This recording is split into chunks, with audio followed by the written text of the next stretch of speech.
Hello, podcast. We are live on the POSTCAST following the Timberwolves' sixth straight win, an impressive, dominant win over the Memphis Grizzlies. Big games for Cat, Rudy, Troy Brown Jr., and more. We'll break it all down next. Welcome in.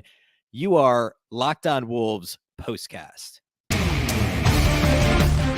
You are Locked On Wolves POSTCAST, part of Locked On Sports Minnesota.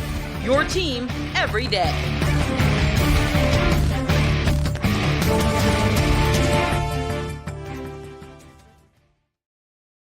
Hello and welcome into the Locked On Wolves POSTCAST. We're live following the Wolves' sixth straight win, an impressive win over the Memphis Grizzlies. My name is Beecken. I'm the host of the Locked On Wolves podcast, flying solo this evening on the live POSTCAST, stepping in for Jack and Luke and everybody that you're used to seeing on the POSTCAST. If you're not familiar, I host this show daily, Monday through Friday, and I'm excited to, I guess, give some quick rapid reaction. We'll go, about 20 minutes or so, shorter than a normal podcast if you're with us Monday through Friday, but excited to break this one down here. And this was the sixth straight win for the Wolves. They maintained, of course, the number one seed in the Western Conference, 17-4 now on the season. And yes, they beat San Antonio and Memphis this week, but by and large, the way they've done it has been really impressive. And that's one of the things we've talked about in Locked On Wolves throughout the week is just the body. The body of work overall has been so impressive this season. And this was one of the better, if this makes sense, one of the better dominant games against the team that they should have beaten, right? They've had these professional wins, both games against the Spurs, where, and there's others mixed in there too, of course, where it's a bad team the Wolves should beat, and they kind of let them hang around, but it never really feels scary like it did last year a bunch, right? Like the Wolves lost all those games to bad teams. And this year it's felt like they're in control, but they've never really, kept a bad team down for long enough, or for the majority of a game. And that's what ended up happening here. And it was close-ish at halftime. Like it was a 5-point game at halftime. But the Wolves did what they've done in the third quarter all season. We talked a lot on the show earlier this week about the Wolves have one of the best, I think second best in the league, net ratings in the third quarter. And that showed up here. They scored 38 points in the third quarter of this game, and we're a plus 14 in the third. So they took a 21-point lead going into the fourth quarter. Overall for the game, just talking a little bit of game flow, it was a little bit of a sluggish start. Of course, one of the headlines you'll see there on the screen is Anthony Edwards left the game after just 4 minutes, basically tapped out, looked at the bench, and was like, I got to leave. And then 2 possessions later, he was off the bench and into the locker room and not seen again, which was obviously the right call. It's obviously a re-aggravation of the hip pointer. The team said it was the hip pointer injury. Wolves thankfully don't play again until Monday. They get 2 consecutive off days at this point. Why bother putting them out there Monday? I mean, it's, talked about this the other day. It's a bruise, so it's probably not necessarily going to get worse, but it feels like one of those things, just let him take a couple of weeks and just get completely right. I mean, McDaniel should be back in the next week too. So, anyway, Ant leaves after 4 minutes in this one. And that, other than the sluggish start offensively, this thing was pretty dominant for the Wolves, for the most part. And second quarter, I thought the offense picked up a little bit. The perimeter defense wasn't quite where it needed to be. Desmond Bane, of course, is fantastic. He scored 47, 49 the other night, I think on Wednesday. And he had a bit of a run in the second quarter. Like I said, the perimeter defense was, shaky for stretches. Thankfully, though, Rudy Gobert is really, really good. And he held down the paint in this game. And in the second quarter, he cleaned up a lot of messes. And then as the game wore on, it just became more and more and more dominant. The talent deficit was really obvious. And the Wolves eventually got it together on the offensive end of the floor. The third quarter was basically a clinic. I mean, it was really, really surgical what the Wolves were doing. It was multiple efforts on both ends of the floor. They did a little bit of offensive rebounding themselves. Defensively, Rudy was contesting on the perimeter, recovering, and then contesting in the paint. It was everything that's been really good about the Wolves this year. We saw a bunch of in the third quarter. And then the fourth quarter, at that point, it was pretty much a blowout. The Grizzlies, I think, got to within 16, but this was all about the third quarter, once again, being dominant for the Wolves and really finding their footing, offensively. Defensively, they were, I keep using the word dominant. There's no better way to say it. The Grizzlies got to 100 points. They ended up shooting 43%, but this is one of those where cleaningtheglass.com takes out garbage time. There was some garbage time scoring in here for Memphis. And when garbage time started, they had 94 points. So This easily could have been a sub 100, another one of those sub 42% opponent shooting games. But like the defense was impressive really throughout. Outside of some moments in the first and second quarter on the perimeter, the defense was impressive throughout. The offense, in general, the ball movement was very good in this game. The Wolves ended up shooting 50% from the field as a team, just a shade under 40% from deep. They got to the line 26 times. They did a really, really good job drawing fouls in this game and made 24 of them, by the way, 93% or 92.3% from the line for the Wolves. So all that was really, really good. The third quarter, though, was like so impressive. And it was like Troy Brown Jr., of course, kind of assumed the Ant role. He started when Ant was out for those 2 games. And so he started the third quarter and was really good. 4 of 6 on threes. A couple of those buckets came when the game was mostly out of reach late, but was big in the third quarter for the Wolves.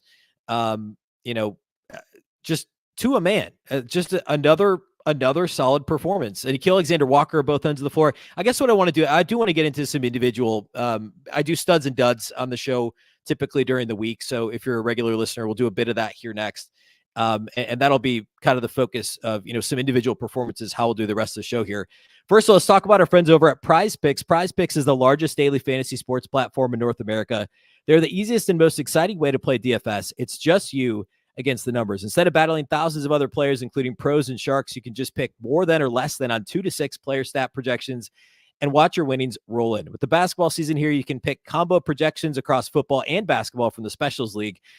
Sunday and Monday, well, I guess there's no game Sunday for the NBA, but Monday will be a good time to do that. It's a league created specifically for combo projections that includes 2 or more players from different sports or leagues. For example, on Monday, the Wolves play. You could take Karl Anthony Towns 3-pointers made, and it's Packers Giants. I guess there's 2 Monday night games, but say it's like AJ Dillon catches or something combined. And then you just take more than or less than what that combined number is. It's a ton of fun to keep an eye on 2 games at once too, the whole thing. They also have a reboot policy at PrizePicks. So for football and basketball, if somebody gets hurt in the first half, they're rebooted in the second half. They're the only daily fantasy sports platform that has that injury insurance policy. Go to prizepicks.com/LockedOnNBA. Use the code LockedOnNBA for a first deposit match up to $100. Again, prizepicks.com/LockedOnNBA. Code LockedOnNBA for that first deposit match up to $100. PrizePicks, daily fantasy sports made easy. All right. A couple other quick highlights before I get to individual studs and duds, or quick things to highlight, I should say.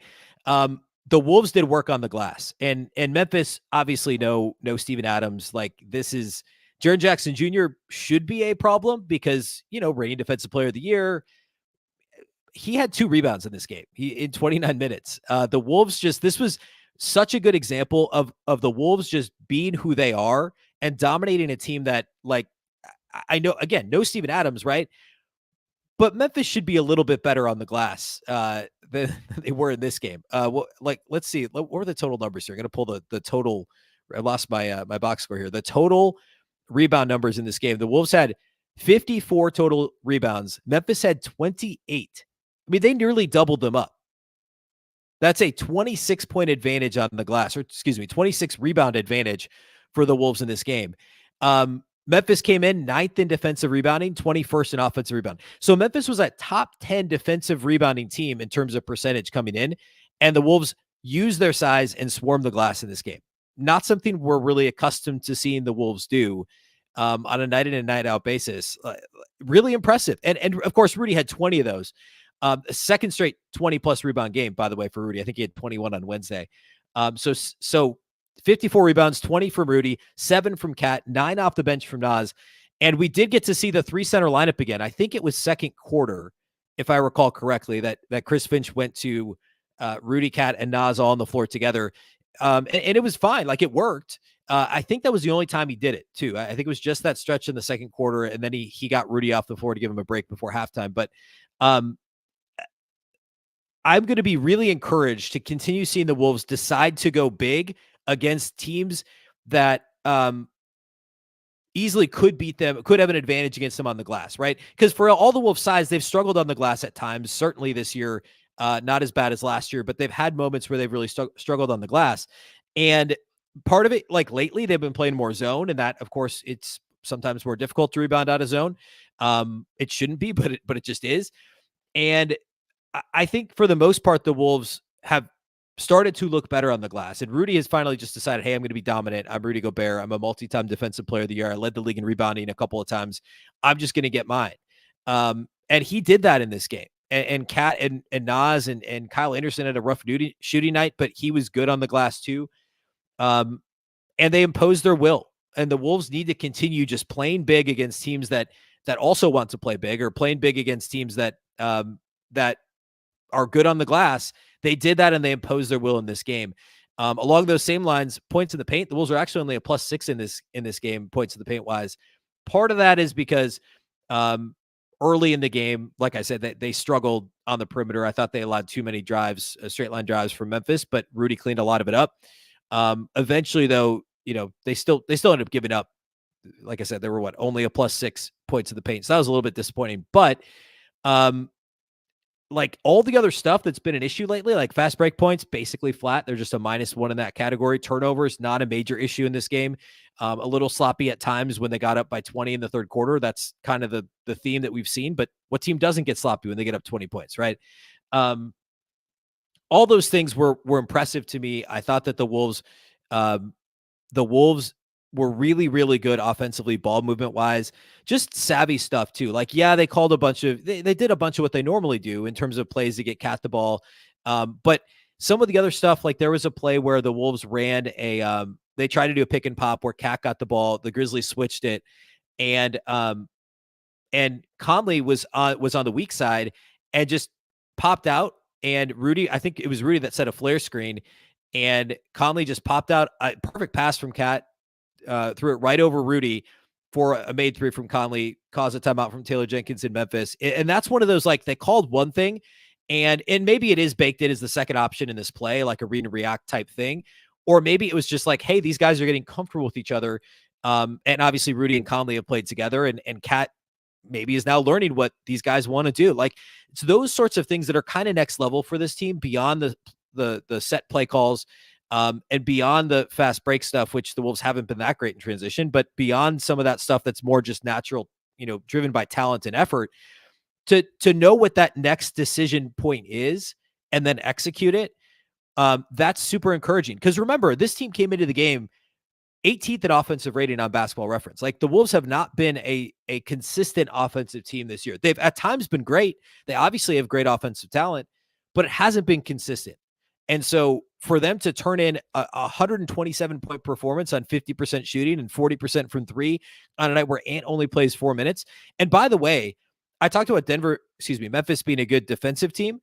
Or no, I didn't. I talked about them being a good rebounding team. They are also a good defensive team. They're 8th in defensive rating this season, league-wide. And that's with no Steven Adams, right? That's with now Marcus Smart was available. He played the first, 3-4 weeks of the season. So Marcus Smart was part of that. The Wolves haven't had to face him yet this year. He was out before the Wolves played them last. But still, Jaren Jackson Jr., reigning defensive player of the year, a solid defensive unit, a well-coached team. And the Wolves went out and hung 127 on 50% shooting. It's these performances that we need to see more of. The Wolves need to stack these strong offensive performances, but all the extra stuff, like the play I gave the example of with the flare screen and the pass to Mike Conley on the secondary action, the empty corner pick and roll, side pick and roll, where instead of just forcing the action to Rudy, they're making the extra pass to the opposite corner to find somebody who's open. I think in this case, Troy Brown Jr. made a 3 on that play. Like, those types of reactions, and a lot of it's Mike Conley, and Ant didn't play, but he's getting better, or didn't play beyond the first 4 minutes, but he's getting better at that stuff too. Towns so much better in terms of decision-making in this game than what he was last game. And actually, let's do that. Let's close with individual studs and duds. We'll do that here next.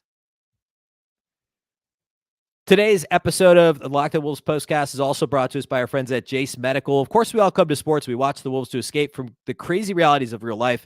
But let's talk for a minute about preparing for real life. According to the FDA, pharmacies are running out of antibiotics like amoxicillin right in the middle of the worst flu season in over a decade. It's absolutely a bit scary, and I can't imagine a more helpless feeling than if, my family or your family got sick while a supply chain issue kept them from the life-saving medication that they need. Thankfully, though, we do have Jase Medical. The Jase case is a pack of 5 different antibiotics to treat a long list of bacterial illnesses, including UTIs, respiratory infections, sinusitis, skin infections, among others. This stuff could happen to anybody. Visit jasemedical.com and complete your physician encounter. It will be reviewed by a board-certified physician, and your medications will be dispensed by a licensed pharmacy at a fraction of the regular cost. It's never been more important to be prepared than today. Go to jasemedical.com and use the offer code LOCKEDON to get $20 off your order. That's jasemedical.com. Offer code LOCKEDON to get $20 off your order.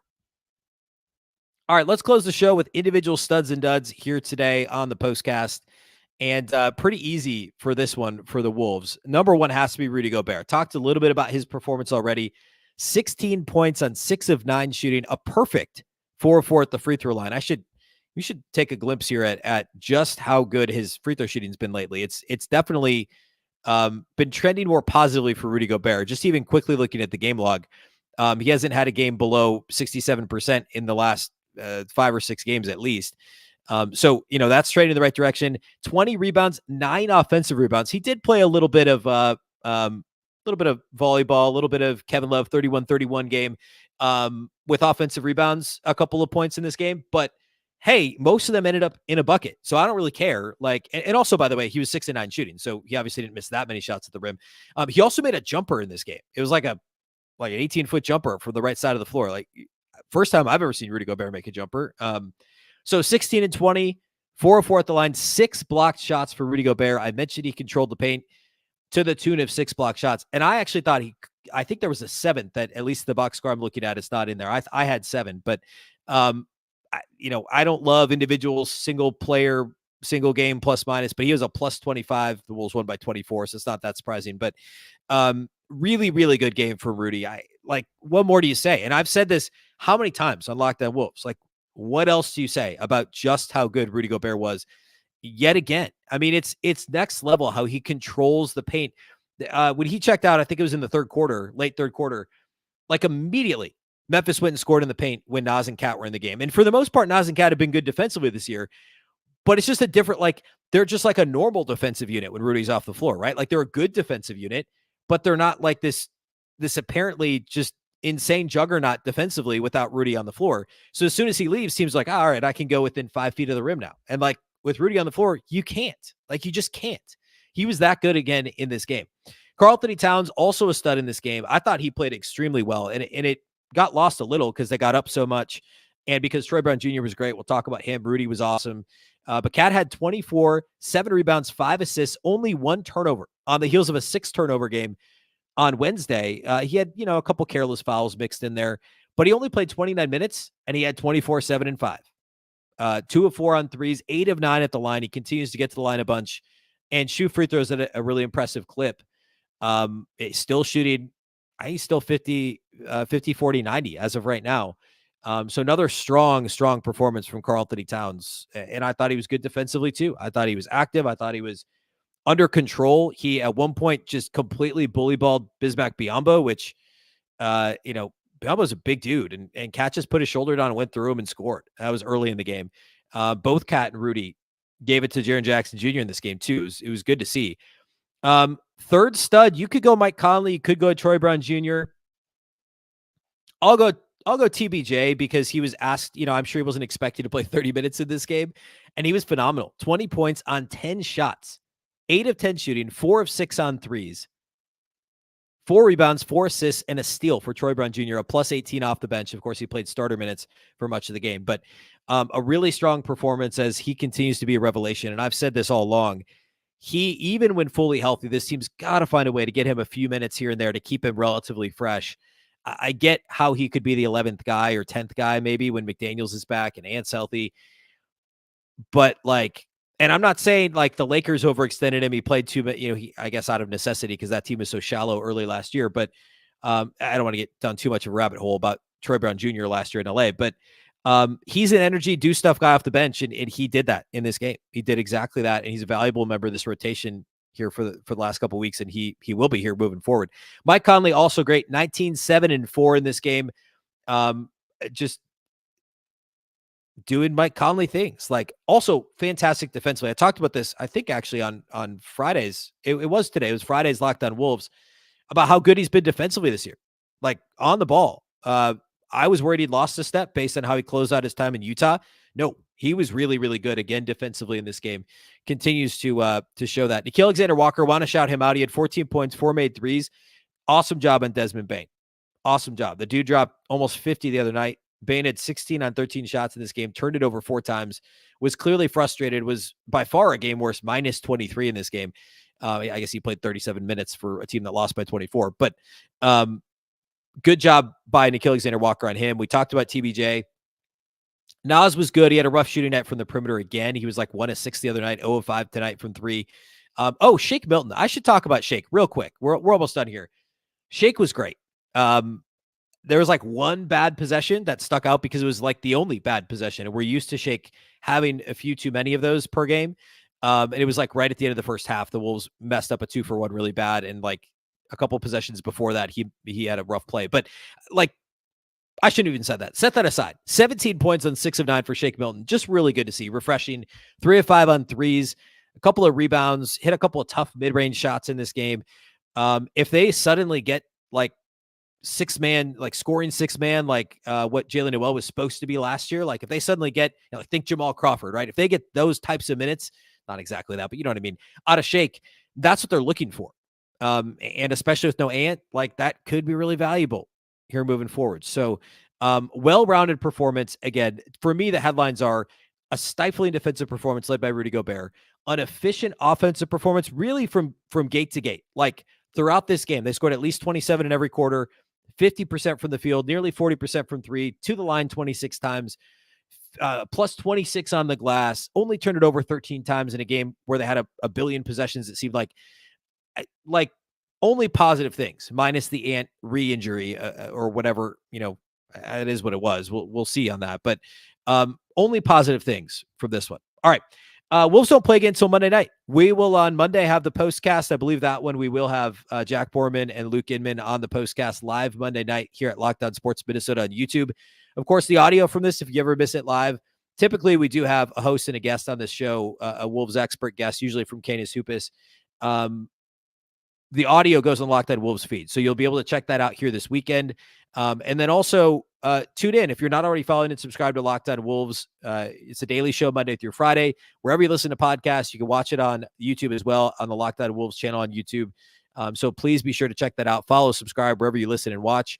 And the Wolves are next in action Monday night at New Orleans, 7 o'clock Central. Again, live postcast after that game. Monday morning, bright and early, we'll have a full Locked On Wolves episode for you as well. So be sure to tune in then. A big thank you to those of you who stayed up and watched here on this Friday night. A big thank you to those listening after the fact. And we'll catch you next time. We'll see you on Monday.